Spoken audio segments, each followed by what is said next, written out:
rád, že môžem byť na tomto pochode za život, aby som aj ja spolu s mojou rodinou vyjadril podporu ochrane života. Samozrejme, že s podporou ochrany života sa je často spojený, alebo mali by sme spájať aj podporu tradičnej rodiny, vzhľadom na to, že len v tradičnej rodine, kde je otec, matka, deti, sa môže život rozvíjať naplno.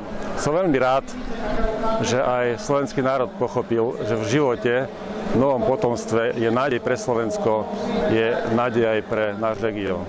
Je dobré, aby štát vytvoril čo najlepšie podmienky aj pre rodinné podnikanie, preto aby mohli rodiny zobrať tú zodpovednosť na seba a zabezpečiť obživu pre svoje deti, pre svoju rodinu.